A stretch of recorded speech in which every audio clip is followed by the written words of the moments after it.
Hi hello ವೀಕ್ಷಕರೇ, ನಮಸ್ಕಾರ friends. ಈ ಒಂದು ನನ್ನ ಯೂಟ್ಯೂಬ್ ಚಾನಲ್ಗೆ ನಿಮಗೆ ಆತ್ಮೀಯವಾದಂತೆ ಸ್ವಾಗತಗಳು.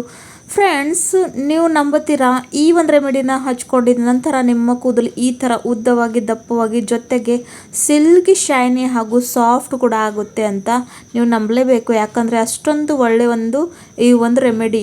ಯಾರಿಗೆಲ್ಲ ತುಂಬ ಹೇರ್ ಫಾಲ್ ಆಗ್ತಾ ಇದೆ, ಎಕ್ಸ್ಟ್ರೀಮ್ ಹೇರ್ ಫಾಲ್ ಅಂದರೆ ಕೂದಲು ಸಾಕಷ್ಟು ಉದುರ್ತಾ ಇದೆ ಹಾಗೂ ಬೆಳವಣಿಗೆ ಅಂತೂ ಆಗ್ತಾನೇ ಇಲ್ಲ ಅಂದಾಗ ಈ ಒಂದು ರೆಮಿಡಿ ಖಂಡಿತ ನೀವು ವೀಕ್ಷಕರೇ ಟ್ರೈ ಮಾಡಲೇಬೇಕು. ಇದನ್ನು ಅಪ್ಲೈ ಮಾಡ್ಕೊಳ್ಳಿದ ನಂತರ ಈ ಥರ ನಿಮ್ಮ ಕೂದಲಿಗೆ ಸಹ ಸಿಲ್ಕಿ ಶೈನಿ ಲುಕ್ ಬರುತ್ತೆ, ಜೊತೆಗೆ ಕೂದಲಿನಲ್ಲಿ ವಾಲ್ಯೂಮ್ ಕೂಡ ಬರುತ್ತೆ ಹಾಗೂ ಕೂದಲು ಉದುರೋ ಸಮಸ್ಯೆ ಅಂತೂ ಖಂಡಿತ ನಿಲ್ಲೇ ಬಿಡುತ್ತೆ. ಹಾಗೂ ಇದನ್ನು ಅಪ್ಲೈ ಮಾಡ್ಕೊಳ್ಳೋದ್ರಿಂದ ನಿಮಗೆ ಯಾವ ಒಂದು ಸೈಡ್ ಎಫೆಕ್ಟ್ ಕೂಡ ಆಗೋದಿಲ್ಲ, ಜೊತೆಗೆ ಕೂದಲು ಬೆಳವಣಿಗೆ ಅಂತೂ ದುಪ್ಪಟ್ಟವಾಗಿ ಆಗುತ್ತೆ. ಸೊ ತಡ ಮಾಡದೆ ಬನ್ನಿ ನೋಡೋಣ ಫ್ರೆಂಡ್ಸ್ ಇವತ್ತಿನ ರೆಮಿಡಿ ಏನಂತ. ಸೊ ನೋಡಿ, ಇಲ್ಲಿ ನಾನು ಒಂದು ಬೌಲ್ನ ಇಟ್ಕೊಂಡಿದ್ದೀನಿ ಗ್ಯಾಸ್ ಮೇಲೆ. ಗ್ಯಾಸಿನ ಫ್ಲೇಮ್ ಆನ್ ಮಾಡಿಕೊಂಡು ಇವಾಗ ಇದಕ್ಕೆ ನಾನು 1.5 ಗ್ಲಾಸ್ ಅಷ್ಟು ನೀರನ್ನು ಸೇರಿಸ್ತಾ ಇದ್ದೀನಿ. ಇಲ್ಲಿ ನೋಡ್ಬೋದು 1 ಗ್ಲಾಸ್ ಅಷ್ಟು ನೀರನ್ನು ಹಾಕಿದ್ದೀನಿ. ಈ ಒಂದು ರೆಮಿಡಿನ ಮಾಡ್ಕೊಳ್ಳೋದಕ್ಕೆ ಈ ಥರ ನಮಗೆ ನೀರು ಬೇಕಾಗುತ್ತೆ. ಸೊ ನೋಡಿ, ಇಲ್ಲಿ ನಾನು 1.5 ಗ್ಲಾಸ್ ಅಷ್ಟು ನೀರನ್ನು ಹಾಕ್ಕೊಂಡಿದ್ದೀನಿ. ಇದಕ್ಕೆ ಸ್ವಲ್ಪ ಬೆಚ್ಚಗಾಗೋಕ್ಕೆ ಬಿಟ್ಟಿದ ನಂತರ ಇದರಲ್ಲಿ ಇಂಗ್ರೀಡಿಯೆಂಟ್ಸ್ ಆ್ಯಡ್ ಮಾಡ್ತೀನಿ. ಅದನ್ನಂತ ಪೂರ್ತಿಯಾಗಿ ನೋಡಿ, ವಿಡಿಯೋನ ಸ್ಕಿಪ್ ಮಾಡಬೇಡಿ. ಯಾಕಂದರೆ ಪೂರ್ತಿಯಾಗಿ ವಿಡಿಯೋ ನೋಡಿದ್ರೆ ನಿಮಗೆ ಅರ್ಥ ಆಗೋದು ಒಳ್ಳೆ ರೀತಿಯಲ್ಲಿ. ಸೊ ನೋಡಿ, ಇಲ್ಲಿ ನಾನು 1 ಟೇಬಲ್ ಸ್ಪೂನ್ ಅಷ್ಟು ಟೀ ಪುಡಿನ ಹಾಕ್ತಾ ಇದ್ದೀನಿ. ಅಂದರೆ ನಾವು ಯಾವ ಒಂದು ಚಾಯ್ ಮಾಡೋಕ್ಕೆ ಮನೆಯಲ್ಲಿ ಟೀ ಮಾಡೋಕ್ಕೆ ಬಳಸ್ತೀವಲ್ಲ, ಆ ಒಂದು ಟೀ ಪುಡಿ ಯಾವುದಾದ್ರೂ ಇದ್ರೂ ಪರವಾಗಿಲ್ಲ, ಮಾತ್ರ ಇಲ್ಲಿ ನಮಗೆ ಟೀ ಪುಡಿ ಬೇಕು. ಸೊ ಅದನ್ನು ಹಾಕಿ ಇವಾಗ ನಾನು ಕುದಿಯೋಕ್ಕೆ ಇಟ್ಟಿದ್ದೀನಿ. ಇವಾಗ ನೋಡಿ, ಇದಕ್ಕೆ ಮಿಕ್ಸ್ ಮಾಡ್ಕೊತಾ ಇದ್ದೀನಿ. ಈ ಒಂದು ಇಷ್ಟೊಂದು ಒಳ್ಳೆ ರೆಮಿಡಿ ಫ್ರೆಂಡ್ಸ್. ಇದನ್ನು ನೀವು ಕಂಟಿನ್ಯೂಯಸ್ಲಿ ಅಪ್ಲೈ ಮಾಡ್ಕೊತಾ ಬಂದರೆ ನಿಮ್ಮ ಕೂದಲು ಉದುರೋ ಸಮಸ್ಯೆ ಕಡಿಮೆ ಆಗುತ್ತೆ. ನಿಮಗೆ ಯಾವ ಒಂದು ಹಣ ಖರ್ಚು ಮಾಡಿ ಆಯಿಲ್ ತರೋ ಅಗತ್ಯ ಇಲ್ಲ, ಏನೂ ಇಲ್ಲ. ನ್ಯಾಚುರಲ್ವಾಗಿ ಮನೆಯಲ್ಲಿ ಮಾಡ್ಕೊಳ್ಬೋದು. ಇವಾಗ ನೆಕ್ಸ್ಟ್ ನೋಡಿ, ಇಲ್ಲಿ ನಾನು ಒಂದು ಫ್ರೆಶ್ ಇರೋ ಅಂಥ ಕರಿಬೇವನ್ನು ಹಾಕ್ತಾ ಇದ್ದೀನಿ. ಕರಿಬೇವು ಅಂತೂ ನಮ್ಮ ಕೂದಲಿಗೆ ಎಷ್ಟು ಒಳ್ಳೆಯದಂತೂ ನಿಮ್ಮೆಲ್ಲರಿಗೆ ಗೊತ್ತೇ. ಇದು ಕೂದಲು ಬೆಳವಣಿಗೆಗೂ ಹೆಲ್ಪ್ ಮಾಡುತ್ತೆ, ಜೊತೆಗೆ ಪ್ರೀ ಮೆಚೂರ್ ಗ್ರೇ ಹೇರ್ ಅಂದರೆ ಏನು ಬಿಳಿ ಕೂದಲು ಆಗ್ತವಲ್ಲ, ಅದನ್ನು ಸಹ ಇದು ತಡೆಗಟ್ಟುತ್ತೆ ಫ್ರೆಂಡ್ಸ್. ಸೊ ಹಾಗಾಗಿ ಇಲ್ಲಿ ನಾನು ಕರಿಬೇವನ್ನು ಕೂಡ ಆ್ಯಡ್ ಮಾಡ್ಕೊಂಡಿದ್ದೀನಿ. ಇವಾಗ ಇದಕ್ಕೆ ಒಂದು 5ರಿಂದ 10 ನಿಮಿಷ ಒಳ್ಳೆ ರೀತಿಯಲ್ಲಿ ಕುದಿಯೋಕ್ಕೆ ಬಿಡಬೇಕು. ಯಾಕಂದರೆ ಹಾಕಿರೋ ಅಂಥ ಪದಾರ್ಥಗಳ ಅಂಶ ಪ್ರಾಪರ್ಟೀಸ್ ಏನಿದೆಯಲ್ಲ ಈ ಒಂದು ನೀರಲ್ಲಿ ಇಳಿಬೇಕು. ಸೊ ಹಾಗಾಗಿ ಇದನ್ನು ಒಳ್ಳೆ ರೀತಿಯಲ್ಲಿ ಕುದಿಯೋಕ್ಕೆ ಬಿಡಬೇಕು. ಲೋ ಫ್ಲೇಮ್ನಲ್ಲಿ ಇಡಬೇಕು. ಹೈ ಫ್ಲೇಮ್ನಲ್ಲಿ ಇಟ್ಟರೆ ಅಂದರೆ ಬೇಗನೆ ಇದು ಸೀದೋಗುತ್ತೆ, ಜೊತೆಗೆ ರಿಸಲ್ಟ್ ಕೂಡ ಒಳ್ಳೆ ರೀತಿಯಲ್ಲಿ ಬರೋದಿಲ್ಲ. ಸೊ ಹಾಗಾಗಿ ಲೋ ಫ್ಲೇಮ್ನಲ್ಲಿ ಇಟ್ಕೊಂಡು ಇದನ್ನು ಒಂದು 5ರಿಂದ 10 ನಿಮಿಷ ಈ ಥರ ಸ್ಪೂನಿಂದ ಕೈ ಆಡಿಸ್ತಾ ಕುದಿಸ್ಕೊಳ್ಬೇಕು ಫ್ರೆಂಡ್ಸ್.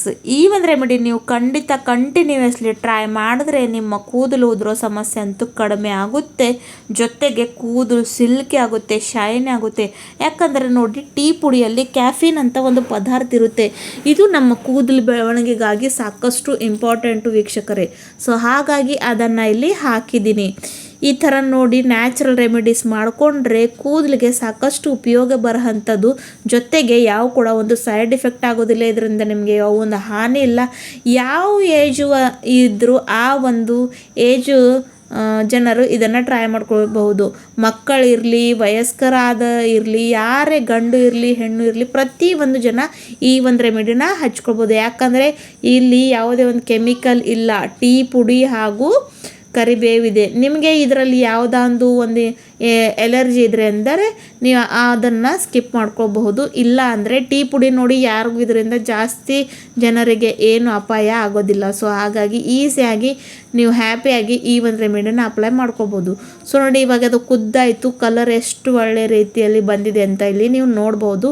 ಇದನ್ನು ನಾನು ನಿಮಗೆ ಅಪ್ಲೈ ಕೂಡ ಮಾಡಿ ತೋರಿಸ್ತೀನಿ. ಜೊತೆಗೆ ಇದನ್ನು ವಾರದಲ್ಲಿ ಎಷ್ಟು ದಿನ ಹಚ್ಕೋಬೇಕು, ಹೇಗೆ ಹಚ್ಕೊಳ್ಳೋದು ಅಂತ ಕೂಡ ಮುಂದೆ ವಿಡಿಯೋನಲ್ಲಿ ಹೇಳ್ತೀನಿ ಫ್ರೆಂಡ್ಸ್. ಇಲ್ಲಿವರೆಗೆ ನೋಡಿ, ವಿಡಿಯೋ ಸ್ಕಿಪ್ ಮಾಡಿ ಹೋಗಬೇಡಿ. ಯಾಕಂದರೆ ನೀವು ಪೂರ್ತಿಯಾಗಿ ನೋಡಿದ್ರೆ ನಿಮಗೆ ತಾನೇ ಅರ್ಥ ಆಗೋದು, ಜೊತೆಗೆ ನಿಮಗೆ ಬೆನಿಫಿಟ್ ಏನಂತ ಕೂಡ ಗೊತ್ತಾಗೋದು.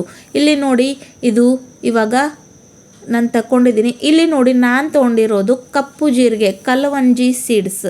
ಇದನ್ನು ಕೂದಲಿಗೆ ಆರೈಕೆಗೆ ಎಷ್ಟು ಒಳ್ಳೆಯದಂತ ನಿಮಗೆ ಹೇಳೋಕ್ಕೆ ಆಗೋದಿಲ್ಲ. ಇದು ಅಂತೂ ಇಷ್ಟು ಪವರ್ಫುಲ್ ಆಗಿ ನಮ್ಮ ಕೂದಲನ್ನ ಕಪ್ಪು ಮಾಡೋಕ್ಕೆ ಹೆಲ್ಪ್ ಮಾಡುತ್ತೆ, ಜೊತೆಗೆ ಬೆಳವಣಿಗೆ ಕೂಡ ಆಗೋಕ್ಕೆ ಹೆಲ್ಪ್ ಮಾಡುತ್ತೆ. ಸೊ ನೋಡಿ, ಇಲ್ಲಿ ನಾನು ಕಲ್ವಂಜಿ ಹಾಕ್ತಾ ಇಲ್ಲ, ನಾನು ಮೊದಲೇ ಕಲ್ವಂಜಿ ಪೌಡರ್ನ ಮಾಡಿಟ್ಕೊಂಡಿದ್ದೀನಿ. ಇವನ್ನು ಯಾವಾಗಲೂ ಫ್ರೆಂಡ್ಸ್ ಇದನ್ನು ಯೂಸ್ ಮಾಡ್ತೀನಿ. ಇದು ಅಂತೂ ಸಾಕಷ್ಟು ಒಳ್ಳೆ ರೀತಿಯಲ್ಲಿ ನಮ್ಮ ಕೂದಲಿಗೆ ಬೆಳವಣಿಗೆಗಾಗಲಿ ಹಾಗೂ ಜೊತೆಗೆ ಕೂದಲು ಕಪ್ಪು ಮಾಡೋಕ್ಕೆ ಕೂಡ ಹೆಲ್ಪ್ ಆಗುತ್ತೆ. ಸೊ ಅದನ್ನು ಕೂಡ ಹಾಕಿ ನೋಡಿ, ಇವಾಗ ಒಳ್ಳೆ ರೀತಿಯಲ್ಲಿ ಇದನ್ನು ಮಿಕ್ಸ್ ಮಾಡ್ಕೋತಾ ಬಂದಿನಿ. ಈ ಒಂದು ಪ್ಯಾಕ್ನ, ಈ ಒಂದು ಸೀರಮ್ನ ಫ್ರೆಂಡ್ಸ್ ನೀವು ವಾರದಲ್ಲಿ 3ರಿಂದ 4 ಸರ್ತಿ ಹಚ್ಕೊಳ್ಬೇಕು. ನೋಡಿ, ಒಂದು ಸಲ ಹಚ್ಕೊಂಡು ಬಿಟ್ಟರೆ ರಿಸಲ್ಟ್ ಸಿಗೋದಿಲ್ಲ. ಕಂಟಿನ್ಯೂಸ್ಲಿ ಯಾವುದೇ ಒಂದು ರೆಮಿಡಿ ಆದರೆ ಸ್ವಲ್ಪ ಡೆಡಿಕೇಶನಿಂದ ಸ್ವಲ್ಪ ದಿನಗಳ ನೀವು ಅದೇ ಥರ ಕಂಟಿನ್ಯೂ ಮಾಡಿದ್ರೆ ನಿಮಗೆ ಒಳ್ಳೆ ರಿಸಲ್ಟ್ ಸಿಗುತ್ತೆ. ಸೊ ಹಾಗಾಗಿ ನೋಡಿ, ಇವಾಗ ಇದಕ್ಕೆ ಒಳ್ಳೆ ರೀತಿಯಲ್ಲಿ ಮಿಕ್ಸ್ ಮಾಡ್ಕೊಂಡಿದ್ದು ಆಯಿತು. ಇದನ್ನು ಅಪ್ಲೈ ಕೂಡ ಮಾಡಿ ತೋರಿಸ್ತೀನಿ. ನೀವು ಇದನ್ನು ದಿನಾಲೂ ಕೂಡ ಹಚ್ಕೊಳ್ಬೋದು, ಇಲ್ಲಾಂದರೆ ನೈಟ್ ಹಚ್ಕೊಳ್ಳಿ. ಯಾಕಂದರೆ ನೈಟ್ ನಾವೆಲ್ಲೂ ಹೊರಗಡೆ ಹೋಗಲ್ಲ, ಹಾಗೂ ಯಾವ ಕೂಡ ಡಸ್ಟ್ ನಮ್ಮ ಕೂದಲಿಗೆ ಅಂಟ್ಕೊಳ್ಳೋದಿಲ್ಲ. ಜೊತೆಗೆ ಸ್ಕ್ಯಾಲ್ಪ್ ಅಂದರೆ ಶಾಂತಿ ಇರುವಾಗ ಇದು ಒಳ್ಳೆ ರೀತಿಯಲ್ಲಿ ಸ್ಕ್ಯಾಲ್ಪ್ನಲ್ಲಿ ಸೇರಿ ಕೂದಲು ಬೆಳವಣಿಗೆ ಆಗೋಕ್ಕೆ ಹೆಲ್ಪ್ ಮಾಡುತ್ತೆ. ನೋಡಿ, ಈ ಥರ ನೀವು ಅಪ್ಲೈ ಮಾಡ್ಕೊಳ್ಬೇಕು. ಇಲ್ಲಿ ನೋಡಿ, ನಾನು ನನ್ನ ಸಿಸ್ಟರ್ಗೆ ಅಪ್ಲೈ ಮಾಡ್ತಾ ಇದ್ದೀನಿ, ಎಷ್ಟು ಒಳ್ಳೆ ರೀತಿಯಲ್ಲಿ ಅಂತ ನೀವು ನೋಡ್ಕೊಳ್ಬೋದು. ಈ ಥರ ಕೂದಲನ್ನ ಪಾರ್ಟ್ಸ್ ಮಾಡಿ ಇದನ್ನು ಅಪ್ಲೈ ಮಾಡ್ಕೊಳ್ಬೋದು. ಕೂದಲು ಆಯಿಲ್ ಇದ್ರೂ ಕೂಡ ಪರವಾಗಿಲ್ಲ, ಕೂದಲು ಡ್ರೈ ಇದ್ರೂ ಕೂಡ ಪರವಾಗಿಲ್ಲ. ಈ ಒಂದು ರೆಮಿಡಿಯನ್ನು ನೀವು ಹಚ್ಕೊಳ್ಳಿ. ಖಂಡಿತ ನೆಕ್ಸ್ಟ್ ಡೇ ತಲೆ ಸ್ನಾನ ಮಾಡಿಕೊಂಡ್ರೆ ಆಯಿತು. ಆದರೆ ಒಂದೇ ಸಲ ಮಾಡೋಕ್ಕೆ ಹೋಗಬೇಡಿ. ಕಂಟಿನ್ಯೂಸ್ಲಿ ವಾರದಲ್ಲಿ ಒಂದು 3ರಿಂದ 4 ಸಲ ಮಾಡಿ 1 ತಿಂಗಳವರೆಗೂ ನೀವು ಕಂಟಿನ್ಯೂ ಮಾಡಿದ್ರೆ ನಿಮ್ಮ ಕೂದಲು ಉದುರೋ ಸಮಸ್ಯೆ ಖಂಡಿತ ಕಡಿಮೆ ಆಗುತ್ತೆ. ಮತ್ತೆ ಸಿಗೋಣ ಮುಂದಿನ ವಿಡಿಯೋದಲ್ಲಿ ಮತ್ತೊಂದು ನ್ಯಾಚುರಲ್ ರೆಮಿಡಿ ಜೊತೆ.